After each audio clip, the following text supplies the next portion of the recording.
tardes, que el Señor les bendiga. Vamos a continuar con nuestro estudio en el libro de San Juan 14. Vamos a estar profundizando un poco más también lo que hasta ahora ya estamos aprendiendo. Entonces le invito a que pueda abrir sus Biblias en Juan 14, 15 al 26, es lo que hoy estaremos compartiendo y lo que estaremos analizando también versículo a versículo.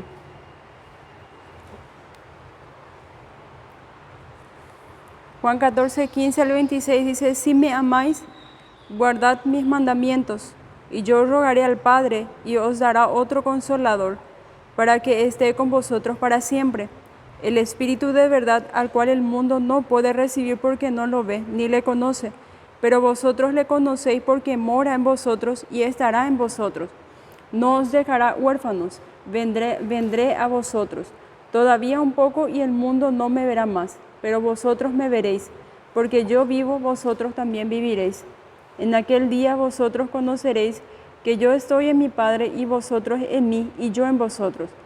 El que tiene mis mandamientos y las guarda, este es el que me ama, y el que me ama será amado por mi Padre. Y yo le amaré y me manifestaré a él. Y dijo Judas, no el Iscariote: Señor, ¿cómo es que te manifestarás a nosotros y no al mundo? Respondió Jesús y le dijo: el que me ama mi palabra guardará, y mi Padre le amará, y vendremos a él y haremos morada en él. El que no me ama no guarda mis palabras, y la palabra que habéis oído no es mía, sino la de mi Padre que me envió. Os he dicho estas cosas estando con vosotros, mas el Consolador, el Espíritu Santo, a quien el Padre enviará en mi nombre, Él os enseñará todas las cosas y os recordará todo lo que yo os he dicho. Entonces, continuando un poco la enseñanza que ya comenzó, ¿verdad?, en versículos anteriores, el capítulo 14 empieza luego con las palabras de Jesús pidiéndole a sus discípulos que no se turbaran, ¿verdad? Hasta ese momento los discípulos sabían que la inminente partida del Señor estaba cerca, ¿verdad? Su maestro, la persona que ellos veían como un líder, que tenía muchas esperanzas en él, ellos veían que su fin llegaba ya que su fin ya estaba cerca. Entonces ellos empezaban a preocuparse, ¿verdad?, qué iban a pasar de ellos. 3 años de ministerio, escuchando las palabras, ¿verdad?, siguiendo, viendo todos los milagros. Y era como si todo eso llegara a su fin en un momento, ¿verdad? Entonces los discípulos ya estaban preocupados y Jesús empieza con esa palabra: no se turbe vuestro corazón. Y le da unas promesas para que ellos puedan entonces, depositar su confianza en el Señor, en sus promesas y no en las circunstancias que estaban viendo, ¿verdad? La primera promesa que nosotros vimos ya en versículos anteriores era que Él iba a ir a preparar morada, ¿verdad? Y el mal concepto que nosotros tenemos de ese versículo que dice, ¿verdad?, que Jesús iba a ir a preparar morada, nosotros pensamos que en el cielo va a ser como acá en la tierra también, ¿verdad?, que vamos a vivir, no sé, a 2, 3 cuadras del palacio o a 5, 6 cuadras de una plaza o algo así, ¿verdad? Y no es así. El concepto de morada que se registra acá en la Biblia, ¿verdad?, teniendo en cuenta también la cultura de esa época, es que el patriarca generalmente tenía ya piezas o hogares, ¿verdad?, para las familias que se iban uniendo ya dentro de una misma casa. No es que vivía a 1 o 2 cuadras, sino dentro del mismo terreno, entonces se iban uniendo las familias. Y a eso se refería Jesús cuando decía que iba a ir a preparar morada, un lugar en el cielo para nosotros, ¿verdad? Dentro, entonces, vamos a convivir todos juntos, no es que cada quien va a tener su casa a 3, 5 cuadras, ¿verdad?, o a 2, 3 kilómetros, ¿verdad? No es así. Entonces Jesús acá estaba recalcando con varias expresiones y afirmaciones, ¿verdad?, el legado que iba a dejar. Nosotros hoy en día vemos que es muy común en nuestro alrededor que las personas, ¿verdad?, cuando ya llegan a una avanzada edad, ellos piensan en qué herencia van a dejar a sus hijos, ¿verdad? Piensan, bueno, en el caso de que sea una persona con bastantes bienes materiales, ya piensa entonces en un testamento, ya piensa entonces cómo va distribuir los bienes, para evitar disputas. Y vemos que todo el tema del legado y la herencia ha movido mucho también nuestra sociedad, ¿verdad? Hay muchas personas, abogados que se dedican a eso, ¿verdad? Hay muchos que se dedican a dar consejos también, ¿verdad? Y Jesús estaba haciendo eso con sus discípulos. Estaba presentándole a ellos la herencia que iba a dejar, no solamente a los discípulos, sino a aquellas personas que iban a formar parte de la familia de Dios a través de los años, porque ellos estaban siendo enviados a ser discípulos, a expandir el Evangelio, a ganar a las ovejas perdidas, ¿verdad? Entonces Jesús acá le estaba presentando una herencia. En 1 de Pedro 1:4 y Efesios 1:11 encontramos entonces algunos conceptos de herencia que menciona entonces en las cartas, pero que son conceptos también que Jesús estaba compartiendo con sus discípulos. 1 de Pedro 1:4 dice: para una herencia incorruptible, incontaminada e inmarcesible, reservada en los cielos para vosotros.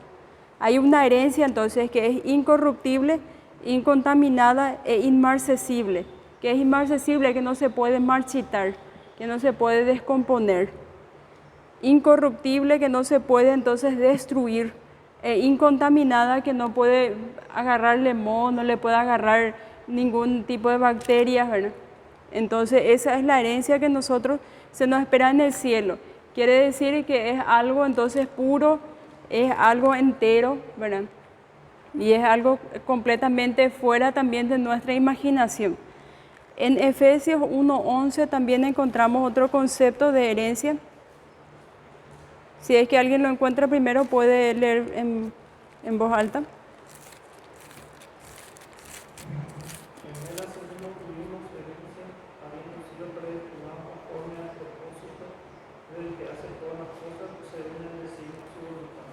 Amén. Entonces nosotros fuimos también predestinados, ¿verdad? Entonces al ser predestinados también el Padre, tanto Jesús, ¿verdad? El Dios Trino, ya preparó también toda una herencia para cada uno, ¿verdad? Entonces eso es lo que Jesús estaba queriendo transmitir a sus discípulos, para que ellos no puedan entonces dejar de lado el sentimiento negativo que le estaba embargando en el corazón, ¿verdad? Las preocupaciones que ellos tenían de qué iba a pasar si es que no le veían más a Jesús, ¿verdad? Entonces le estaba dando una serie de promesas para que se puedan agarrar de eso. Entonces la herencia que Jesús nos da es una herencia que va mucho más allá del entendimiento humano.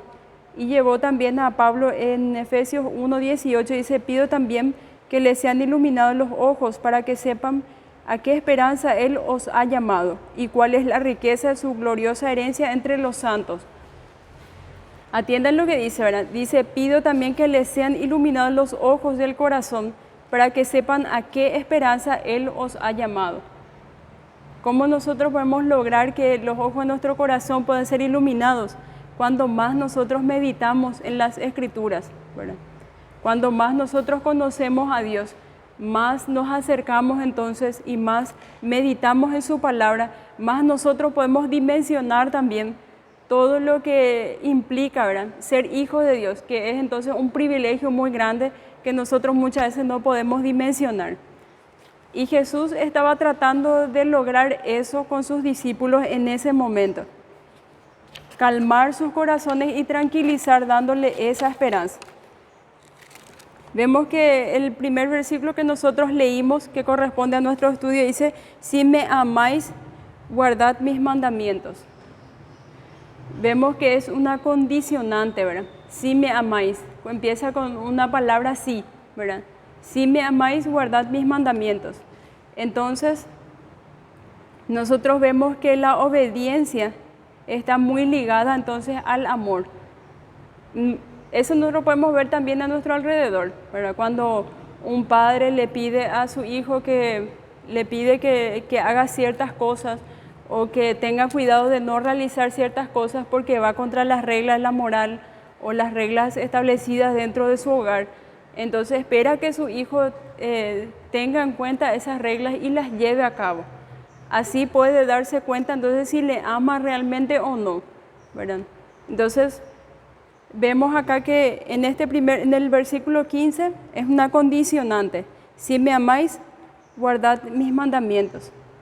Quienes son verdaderamente salvos, solo por gracia, responderán invariablemente a una vida de sumisión y servicio.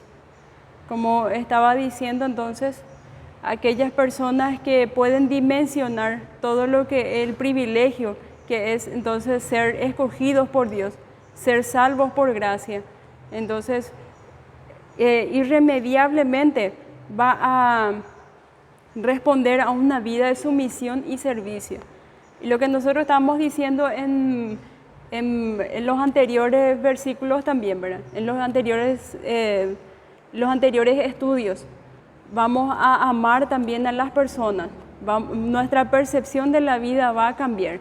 Ya no es más centrado en nosotros, en nuestros problemas, en nuestras metas, sino que va a ser más centrado en Dios, en lo que Él quiere, su propósito y todo lo que Él desea para nuestras vidas. Entonces, al cambiar una percepción, al renovar nuestra mente y al entender entonces de que mi vida no va a ser lo que yo quiero, no va a ser mis metas, no va a ser mi visión, sino que es lo que Dios quiere y me dejo guiar entonces por Dios para lograr esos propósitos, sí o sí entonces voy a tener que llevar una vida en obediencia, en sumisión y en servicio. ¿Cuáles son los mandamientos de Dios?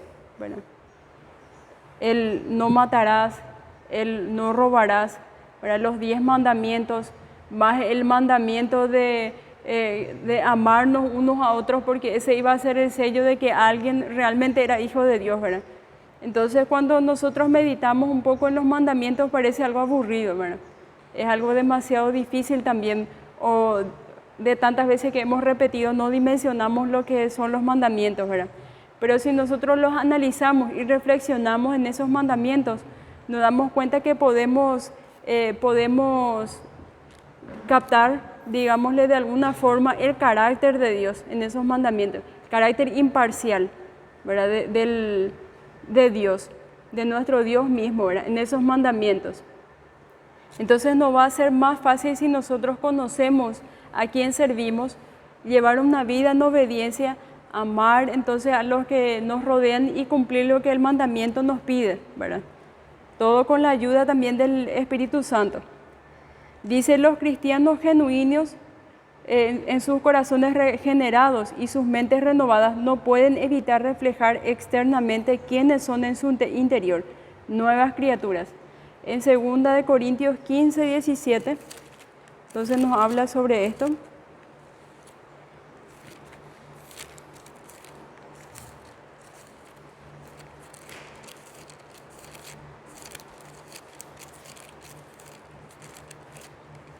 Si es que alguien lo encuentra, entonces puede leer bien fuerte.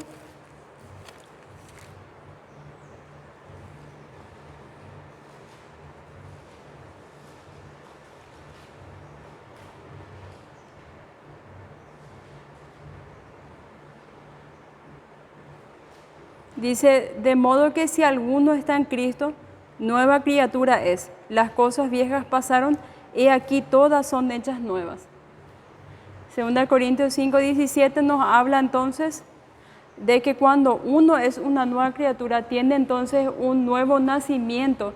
Eso se refleja en lo externo, ¿verdad? En cómo trata a los demás, se refleja también en su obediencia a Dios, se refleja en la pasión que demuestra en todo lo que corresponde a la obra y el servicio aquí en la iglesia. Ama a sus hermanos, entonces evita también hablar mal de los demás, evita el chisme, evita las murmuraciones y no causa divisiones. Es entonces un agente de paz en donde va. Y las personas que lo rodean tienen que dar testimonio de que esa persona es distinta, ¿verdad? Decía una frase que si nuestras vidas no hacen que las personas que nos rodean de ser cristianos, entonces estamos haciendo algo mal, ¿verdad?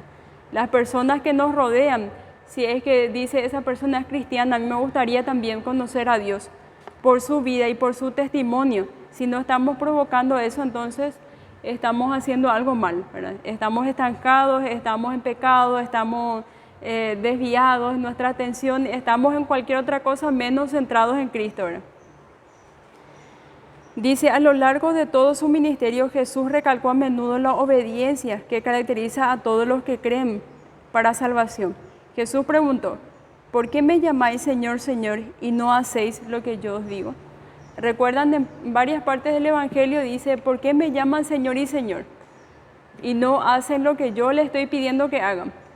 Varias veces entonces recalcaba, como si la obediencia entonces fuera una muestra, una condicionante del amor que el cristiano lleva en su corazón. Si ama realmente a Dios, tiene que demostrar en su vida de obediencia, en su vida de pureza, en su vida de entrega. Por eso Pablo le decía también a Timoteo que él tenía que ser ejemplo, ¿verdad? A todo. Tenía que ser ejemplo, que huya las pasiones juveniles, y le empieza a dar unas ciertas cosas que tenía que seguir para que él pudiese demostrar un buen testimonio hacia los demás. Y eso también es vital, ¿verdad?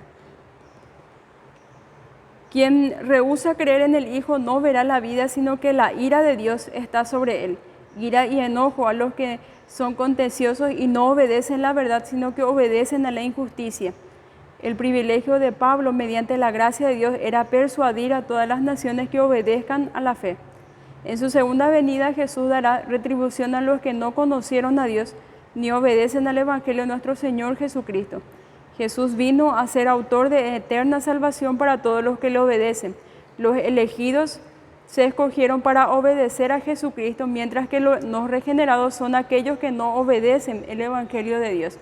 Hace entonces una distinción entre los que aman y los que no aman a Dios, aquellos que son incapaces de obedecer a Dios, aquellos que generalmente se suele escuchar frases como Dios es amor, ¿verdad? Como si fuera que dentro de esa frase todo cabe, ¿verdad? O Dios solamente ve el corazón, ¿verdad? Como si fuera que dentro de esa frase todo es lícito, todo es permitido, su vestimenta, su vocabulario y cómo se maneja y cómo actúa y lo que decide es válido, ¿verdad? Y no es así. Dios establece en su palabra un manual de instrucciones de nuestra vida. ¿Cómo tenemos que vivirla nosotros?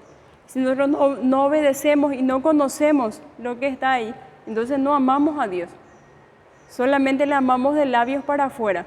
Como los profetas decían, este pueblo me honra de labios para afuera, pero su corazón está lejos de mí. Entonces eso es lo que sucede. Entonces, como acá da una distinción en este simple versículo, si me amáis, guardad mis mandamientos. Da una distinción entre los que sí aman a Dios y los que no aman a Dios. Bueno. Juan hizo hincapié en el vínculo inseparable entre el amor y la obediencia en su primera epístola. En eso sabemos que nosotros le conocemos si guardamos sus mandamientos. El que dice yo le conozco y no guarda sus mandamientos, el tal es mentiroso y la verdad no está en él. Pero el que guarda su palabra, en este verdaderamente el amor de Dios se ha perfeccionado. Por eso sabemos que estamos en él. Primera de Juan 2, 3 al 5 podemos encontrar esos versículos.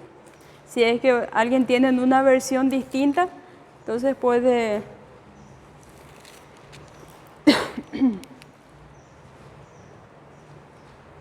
Primera de Juan 2, 3 al 5.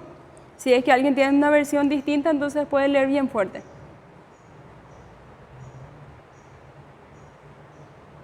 Adelante. Y en esto sabemos que nosotros le conocemos si guardamos sus mandamientos. El que dice yo le conozco y no guarda sus mandamientos, el tal es mentiroso y la verdad no está en él. Pero el que guarda su palabra, en este verdaderamente el amor de Dios se ha perfeccionado. Por esto sabemos que estamos en él. Entonces acá vemos que Juan recalca otra vez lo mismo que estaba en el Evangelio que él escribió, ¿verdad? La obediencia está ligada entonces al amor que nosotros lo que nosotros entonces profesamos que amamos a Dios está entonces ligada a la obra que nosotros hacemos. No como si tuviéramos que forzarnos a hacer eso, ¿verdad? sino que tiene que ser algo que fluya en nuestro corazón. Si no nos nace obedecer a Dios, si no nos nace buscarle, entonces tenemos que revisar nuestra vida espiritual y pedirle a Dios ayuda, que nos diga entonces en qué estamos fallando, en qué falta, entonces que nosotros le entreguemos más a Dios, de nuestras vidas, en nuestras áreas, ¿verdad? De todo lo que nosotros también somos. Entonces, para continuar un poquito, el versículo 16 y 17, entonces, dice, y yo rogaré al Padre y os dará otro consolador, para que esté con vosotros para siempre, el Espíritu de verdad, el cual el mundo no puede recibir porque no lo ve ni le conoce, pero vosotros le conocéis porque mora en vosotros y estará en vosotros. En el versículo 15 Jesús había hablado del amor de los discípulos por ellos. Lo que nosotros estamos diciendo, el amor de los discípulos hacia Jesús, ¿verdad? El amor que uno profesa sería entonces desde el ámbito de los seguidores de Dios hacia Dios, ¿verdad? Y aquí revela entonces el amor de Dios hacia los seguidores, es al revés. Dios revela entonces su amor para con cada uno de nosotros, dice. De acuerdo con su obra intercesora del gran sumo sacerdote, Jesús prometió rogar al Padre que enviaría a su pueblo otro consolador, el Espíritu Santo. ¿Verdad? El Paracletos o consolador es un término cuyo significado no puede agotarse en una sola palabra, cualquiera que sea. Significa literalmente alguien llamado a estar a tu lado para ayudar y tiene la connotación de un ayudador, consolador, exhortador, intercesor, alentador y abogado defensor. Todo eso entonces es el Paracleto, llamado a estar al lado para ayudar. También ayuda, consuela, exhorta, intercede, alienta y es un abogado defensor. Sin embargo, entonces en la Escritura nosotros encontramos dos palabras, o sea que dos palabras para utilizar el otro, como aparece ahí. Os dará otro consolador. La palabra otro, hay dos significados en la lengua original y es el alos y el héteros. Alos de otro se refiere específicamente a otra persona de la misma clase. Por ejemplo, en Mateo 13, 24, 31 y 33, cada una de las parábolas sucesivas se llama otra o alos de la misma categoría. Todas son parábolas sobre la naturaleza del reino. En Marcos 4:36, alos se describe a otras barcas del estilo semejante. En Marcos 12:4, otro siervo propietario de la viña. Y en Juan 12:29, otros de la multitud. Entonces, el alos se refiere a otro, entonces de la misma clase. Y el hétero, que significa, describe otra cosa de una naturaleza completamente diferente. La palabra española heterodoxia. Esteban habló de otro, de héteros, rey que no conocía a Jesús, completamente diferente, ¿verdad? De Egipto. Aquel faraón, además de pertenecer a una dinastía diferente, también tenía una actitud diametralmente opuesta hacia los hijos de Israel. Entonces, para resumir la diferencia entre alos y héteros, encontramos que el alos es una diferencia numérica y el hétero se sobrepone a una noción de diferencia cualitativa. Una cosa es variar y otra es diverger. Variar, entonces, la misma cosa. Diverger, que es algo distinto, ¿verdad? Entonces, por consiguiente, entonces la palabra utilizada acá, otro, consolador, entonces esa palabra otro es el alos consolador, exactamente como él, una persona que pudiera tomar adecuadamente su lugar y darle poder para su obra. Sería del mismo peso, de la misma naturaleza, no es algo distinto, ¿verdad?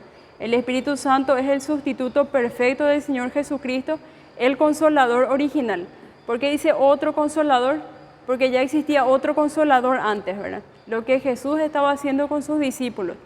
Pero Él tuvo que irse al cielo para que pudiese enviar a otro consolador, en el cual no solamente sería algo físico, ¿verdad? No le podríamos palpar, ni ver, ni escucharle como nosotros lo escuchamos, ¿verdad? Iba a ser alguien que iba a vivir en nuestros corazones, pero con el mismo peso, la misma obra que Jesús hacía con sus discípulos. Pero esta vez ya sería algo más personalizado, ¿verdad? En Primera de Juan 2:1 encontramos también la palabra abogado.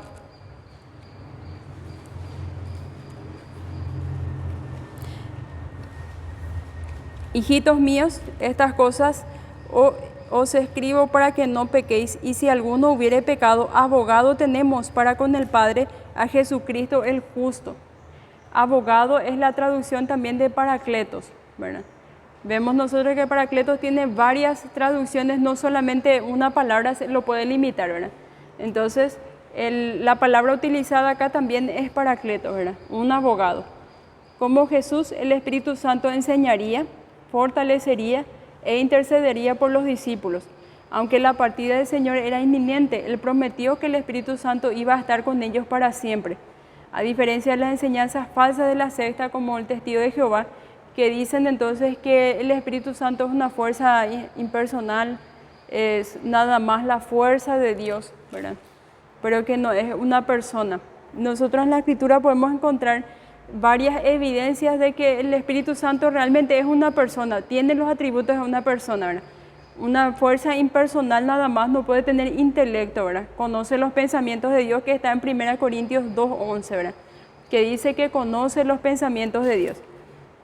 En Romanos 8:27 podemos leer ese. Ahí revela que el Espíritu Santo tiene mente.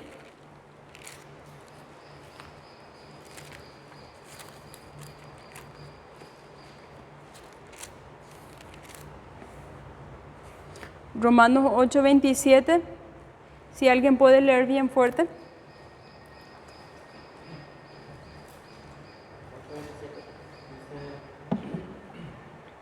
Mas el que escudriña corazones sabe cuál es la intención del Espíritu, porque conforme a la voluntad de Dios intercede por los santos.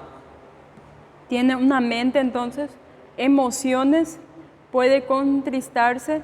Recuerdan algunas partes, en algunos versículos decía, no contristar el Espíritu Santo de Dios que mora en vosotros.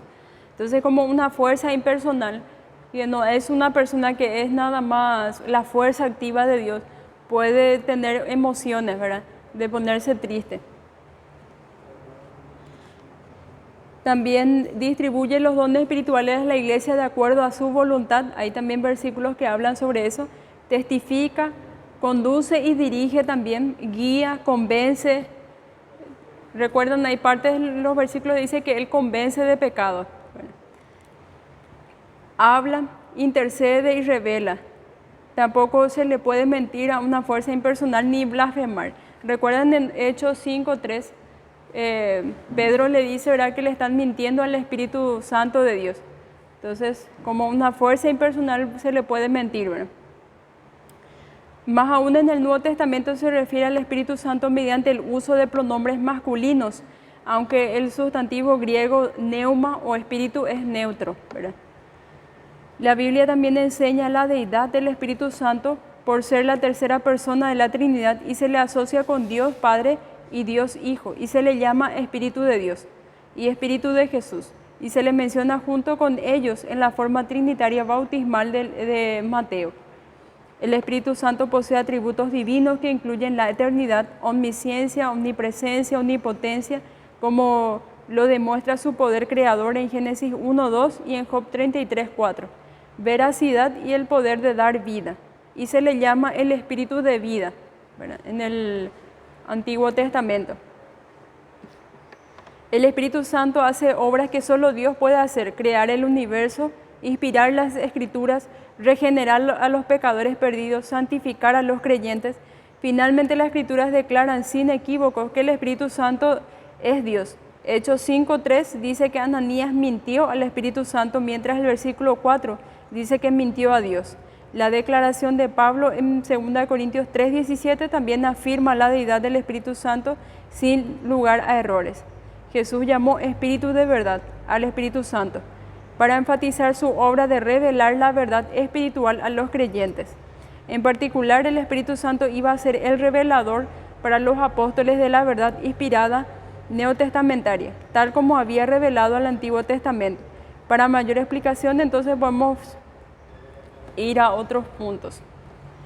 Creo que ahí entonces podemos dejar bien claro que el Espíritu Santo, entonces, es Dios y el Espíritu Santo iba a ser entonces el otro consolador. Era entonces una promesa de parte de Jesús de que no les iba a dejar huérfanos. Ellos iban a estar ahí con otra persona, ¿verdad? Igual en el mismo peso, la misma naturaleza que Él, que iba a hacer todo lo que Él estaba haciendo en sus 3 años de ministerio, ¿verdad? Enseñarles, conducirles hacia la verdad, exhortarles, hacerles recordar las verdades escritas en la Biblia, ayudarles a entender, porque hay partes de versículos que no, o sea, que toda la escritura no podemos nosotros entender sin la ayuda del Espíritu Santo. Entonces todo esto iba a ser el Espíritu Santo y esa es la promesa entonces de Jesús, el legado que Él deja para los cristianos. También otro legado que Él iba a dejar entonces es lo que se encuentra en el versículo 18 al 20. Dice, no os dejaré huérfanos, vendré a vosotros. Todavía un poco y el mundo no me verá más, pero vosotros me veréis porque yo vivo, vosotros también viviréis. En aquel día vosotros conoceréis que yo estoy en mi Padre y vosotros en mí y yo en vosotros. Entonces le vuelve a recalcar que ellos no iban a estar solos, ¿verdad? De que capaz por unos cuantos días ellos no iban a poder sentir su presencia, no iban a verle, ¿verdad? Porque Él en esos 3 días iba a estar cumpliendo la promesa o cumpliendo el propósito que Él había venido en la tierra. Pero luego ellos iban a verle, ¿verdad? Y porque Él va a vivir, entonces porque Él va a triunfar sobre la muerte, cada uno de los hijos de Dios iban también a vivir espiritualmente, porque todos estamos muertos en nuestros delitos y pecados. Entonces a eso se refiere, que nosotros íbamos a vivir gracias a la obra redentora de Jesús en la cruz. Dice, como un padre moribundo preocupado por sus hijos, Jesús prometió a los discípulos que no los dejaría huérfanos. La referencia a su partida es una referencia velada a su muerte y expresa gráficamente el sentido de pérdida que experimentarían los discípulos. Tan premonitoria como parecía la pérdida, solo era temporal, así como le indica la promesa del Señor, vendré a vosotros. La referencia primaria es a su resurrección, después del cual lo volverían a ver. Pero por causa de su unión con el Espíritu Santo en la divinidad, Jesús también moraría en ellos por medio de su Espíritu, quien sería derramado en Pentecostés. Todavía un poco, solo unas pocas horas quedaban hasta la crucifixión, y Jesús moriría, luego el mundo no lo vería más. El mundo no lo vería físicamente después de su resurrección. Al parecer solo se apareció a sus discípulos, ni podrían conocer la presencia de Cristo por medio del Espíritu Santo que habita en los creyentes, pues el mundo está muerto espiritualmente y no tiene el Espíritu. En contraste con el mundo incrédulo, el Señor prometió a sus discípulos, vosotros me veréis, porque yo vivo. Vosotros también viviréis. En su calidad de testigos del Salvador resucitado, los discípulos serían prueba visible de que ellos también resucitarían un día. Más aún al estar vivos espiritualmente para la resurrección de Cristo y porque el Espíritu habita en ellos, los creyentes pueden percibir la presencia de Jesús en sus vidas. Entonces, vemos acá la promesa también de que el Hijo, ¿verdad? Que Jesús no nos iba a dejar solos. Estaré con vosotros hasta el fin del mundo, ¿verdad? Yo estaré con vosotros. Vemos eso que reitera esos versículos en varias partes, entonces de las Escrituras revela eso. Reitera entonces que Él no nos dejaría solo, que a través entonces del Espíritu Santo Él iba a morar en el corazón juntamente con el Padre, ¿verdad? En el corazón de cada creyente. Y acá entonces le estaba revelando lo que estaba próximo a suceder. Él iba a morir, ¿verdad? Pero luego iba a resucitar. Y en ese tiempo, entonces, entre su muerte y su resurrección, ellos no le verían a Él. Entonces, para que ellos no se preocuparan y se aferraran a las promesas que le estaba dando en ese momento. El Hijo no solo está en unidad con el Espíritu, también con el Padre. Y Jesús dijo en aquel día, después de la resurrección y la venida del Espíritu Santo, vosotros conoceréis que yo estoy en mi Padre. Aunque ninguna mente humana puede entender por completo esta unión, oculta en las profundidades misteriosas de la Trinidad. Los discípulos y todos los creyentes han reconocido esta realidad. Pronto entenderían la verdad que los desconcertaba en el presente. Entonces Jesús le hizo una promesa profunda. Los discípulos no solo conocerían que Él está en el Padre, también entenderían procedió a decirles que ellos estaban en Él y Él en ellos. Los creyentes están unidos con Jesús por medio del Espíritu Santo que habita en ellos. Por supuesto, esta unión no es una esencia, los creyentes no se hacen parte de la divinidad. Hay varias metáforas en el Nuevo Testamento que describen la naturaleza de esta unión. Jesús es la vid y vosotros las ramas. Vemos eso en Juan 15:5, que después seguramente que al que le corresponde entonces va a explicar con más profundidad, pero hace una referencia entonces para entender más o menos cómo es la unión del creyente con Jesús, con el Padre y con el Espíritu Santo. Jesús entonces es la vid y los creyentes son las ramas. Son el cuerpo del cual Él es la cabeza. Son las piedras de la casa espiritual de la cual es la cabeza del ángulo. Son la esposa y Él es el esposo. Entonces hay varias referencias entonces de la unión del creyente con Jesús. Para expresar más aún esa unión, la Biblia enseña que los creyentes están en Cristo. Romanos 8:1. Podemos buscar entonces.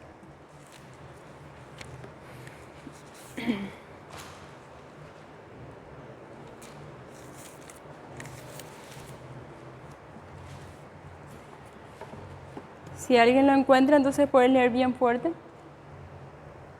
Ahora pues, ninguna condenación hay para los que están en Cristo Jesús, los que no andan conforme a la carne, sino conforme al Espíritu. Amén. Dice entonces ahí también, ahora ninguna condenación hay para los que están en Cristo Jesús. A los Corintios escribió, más por Él estáis vosotros en Cristo Jesús, el cual ha sido hecho por Dios sabiduría, justificación, santificación y redención. Podemos encontrar eso en 1 Corintios 1:30. En 2 Corintios 5:17, lo que ya habíamos leído, que somos nueva criatura, entonces, cuando estamos en Cristo, ¿verdad? Si alguno está en Cristo, nueva criatura es, y todas las cosas son hechas nuevas. Entonces, ahí hace una referencia, ¿verdad? Constantemente de un cambio de naturaleza, de una unión con Jesús, ¿verdad? A través de eso, y explica en varias cartas, y explica también en el capítulo 15 de Juan, entonces que corresponderá más adelante también desarrollar. Para avanzar un poco entonces, los versículos 21 y 24 nos revelan entonces la presencia del Padre en la vida de cada creyente, ¿verdad? El que tiene mis mandamientos y los guarda, este es el que me ama. Y el que me ama será amado por mi Padre, y yo le amaré y me manifestaré a él. Le dijo Judas, no el Iscariote, Señor, ¿cómo es que te manifestarás a nosotros y no al mundo? Respondió Jesús y le dijo, el que me ama mi palabra guardará, y mi Padre le amará, y vendremos a él y haremos morada con él. El que no me ama no guarda mis palabras, y las palabras que habéis oído no es mía, sino del Padre que me envió. Entonces acá recalca otra vez lo que en el versículo 15 decía, ¿verdad? Solo quienes obedecen sus mandamientos entran en la unión con Cristo. Su obediencia no es la causa de su salvación. Dice, ya que por las obras de la ley ningún ser humano puede ser justificado delante de él. Dice, más bien ellas son el resultado de la justificación. El resultado de una vida justificada delante de Dios, entonces una vida en obediencia a las palabras dichas por Jesús, pero que no eran sus palabras, no era entonces algo que surgió de su propio intelecto, sino que eran las palabras de su Padre para cada uno de nosotros. La obediencia que fluye de un corazón transformado por el poder regenerador del Espíritu Santo es la marca de quien ama con sinceridad a Cristo. Tal amor obediente es la manifestación externa del amor que derrama el Espíritu Santo en el corazón de los redimidos en el momento de ser salvos. Solamente el que a Cristo ama será amado por el Padre. Jesús dijo, el que no honra al Hijo, no honra al Padre que le envió. El que me aborrece a mí, también a mi Padre aborrece. Ninguna persona que rechace al Señor Jesucristo puede conocer, amar u honrar verdaderamente a Dios, porque el Padre ama al Hijo. Y nadie conoce al Hijo sino el Padre. Ni el Padre conoce a alguno, sino el Hijo y aquel a quien el Hijo lo quiera revelar. Jesús, junto con el Padre, amará a quien lo ama y se manifestará en él. Vemos entonces acá la unión que hay entonces entre el Padre y el Hijo, ¿verdad? Aquellas personas que aman al Hijo, que obedecen al Hijo, que cumplen los mandamientos que el Hijo entonces revela a cada uno de los creyentes, entonces ama también al Padre. Y así viceversa. Si es que rechazamos, si es que no queremos cumplir, si es que queremos hacer las cosas a nuestra manera, estamos entonces también desobedeciendo al Padre, ¿verdad? Directamente. Expresando entonces la perplejidad, Judas hace una pregunta que seguramente que todos los que estaban ahí quisieron preguntar, porque capaz ellos no entendían del todo todos los conceptos que se les estaban revelando en ese momento, ¿verdad? Ellos, después de la resurrección de Jesús y la venida del Espíritu Santo, ellos se dieron cuenta y empezaron a dimensionar todo lo que Jesús le estaba diciendo, ¿verdad? Lo que le hace la pregunta es: ¿cómo es que te manifestarás a nosotros y no al mundo? Y le vuelve a responder, ¿verdad? El que me ama, mi palabra guardará, y mi Padre le amará, y vendremos a él y haremos morada en él. Entonces esa es la referencia siempre. ¿Por qué entonces no puede manifestarse al mundo? Porque el mundo no ama a Jesús. El mundo rechaza entonces todo lo que Jesús estaba diciendo. Y hay muchas evidencias en los evangelios. Los fariseos, los judíos rechazaban a Jesús, ellos buscaban matarle. Ellos rechazaban todo lo que Jesús le decía. Muchos de sus discípulos se fueron, le dejaron diciendo: esa palabra es muy dura. ¿Quién puede entenderla? ¿Quién puede guardarla? ¿Quién puede soportarla? Y se fueron, ¿verdad? Entonces, Jesús acá hace una distinción otra vez entre la obediencia y como una prueba de amor. Y aquellos entonces que rechazan todas las palabras, directamente está rechazando. Por eso es que no se puede manifestar al mundo. ¿Por qué? Porque el mundo le rechaza. Entonces, Jesús solamente se manifestará a aquellas personas que sí lo aman, ¿verdad? Que sí están dispuestos a hacer la voluntad de su Padre. La última entonces presencia que cada cristiano va a tener entonces es la presencia de la verdad. Dice: os he dicho estas cosas estando con vosotros, mas el Consolador, el Espíritu Santo, a quien el Padre enviará en mi nombre, Él os enseñará todas las cosas y os recordará todo lo que os he dicho. Vemos entonces que en Pentecostés vino el Espíritu Santo y la presencia de la verdad también fue entonces lo que el Espíritu Santo hizo, o sea que fue una de sus obras, ¿verdad? La presencia de la verdad. Las escrituras que nosotros tenemos en nuestras manos, ¿verdad?, fueron inspiradas por Él. La verdad entonces no es una persona, la verdad no es una palabra, no es un concepto, no es un conjunto de libros o un conjunto de sabiduría. La verdad es una persona, porque Jesús dijo: yo soy el camino, la verdad y la vida. Entonces Jesús es la verdad. La verdad es una persona.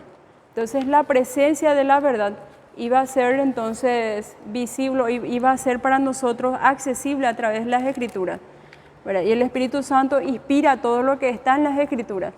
Y esas Escrituras o esa verdad nos tenía que llevar hacia el Padre. Nos tiene que entonces llevar a humillarnos delante de Jesús, a ser más como Jesús. El Espíritu Santo entonces tiene que lograr eso en nuestras vidas. Y si no es eso lo que nosotros estamos experimentando, entonces no estamos siendo llenos del Espíritu Santo. La verdad no está en nuestros corazones, no está en nuestras vidas, ¿verdad? Si es que no nos lleva a humillarnos delante de Dios, si es que no nos lleva a buscar más de su palabra, a sentirnos tristes o a sentirnos entonces dolidos por los pecados que hemos cometido, por la forma en que tratamos a los demás, ¿verdad? Si eso no logra entonces en nuestras vidas, al leer las Escrituras o al orar o al pasar tiempo con Dios, entonces no estamos haciendo de forma correcta, ¿verdad? No estamos, como decía en Juan, ¿verdad?, no estamos adorándole a Él en espíritu y en verdad, porque tales adoradores busca que le adoren, ¿verdad? Dice: los discípulos y sus contemporáneos armados con la verdad y acompañados por la presencia de Dios serían en poco tiempo quienes trastornarían al mundo entero. Pero en ese momento de angustia, a solo unas horas de la cruz, la situación se veía completamente desesperanzadora. Jesús, consciente de la angustia de los discípulos, les señaló la fuente segura y final de esperanza. el Dios Trino. De la misma forma en que la promesa de la presencia de Dios los animó hace 2 milenios, aún hoy brinda confianza y aliento, pues aporta consuelo ahora y para siempre. Entonces, ¿cuál es el legado y la herencia que Jesús iba a dejar? Lo que nosotros dijimos al principio, ¿verdad? Todo padre que va a partir de la tierra, que va a salir de la presencia de sus hijos, entonces busca dejarle una herencia, un consuelo, ¿verdad? Una forma para que ellos se puedan sentir seguros, ¿verdad? Entonces, Jesús les deja a ellos la presencia del Espíritu Santo, les promete la presencia suya misma, ¿verdad? Del Hijo, la presencia del Padre y por último la presencia de la verdad.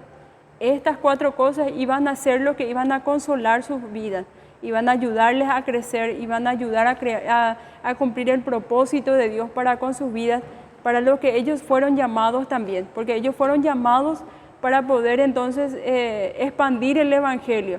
Y vemos entonces que estos 12 discípulos, con la ayuda del Espíritu Santo, entonces distribuyeron todo el Evangelio desde ese momento, ¿verdad? Y eso entonces es nuestra enseñanza. En las próximas clases, entonces estaremos profundizando más también estos versículos. Pero eso es lo que siempre tenemos que recordar cuando nos encontramos en angustia, no solamente para ellos era un consuelo, sino para cada uno de nosotros, ¿verdad? Que nos encontramos angustiados, desesperanzados, quizás también con muchas pérdidas, con muchas quizás olas o tribulaciones que estemos enfrentando, ¿verdad? Estas 4 presencias en nuestras vidas tienen que darnos consuelo, ¿verdad? Y confiar en que Dios está en control, ¿verdad? Él no juega los dados, nada fue al azar, toda nuestra vida está siendo planeada, planificada, guiada, fue entonces también predestinado. Entonces tenemos que confiar en que Dios tiene el control de todo, ¿verdad? Y que el Señor los bendiga. Vamos a continuar en la próxima.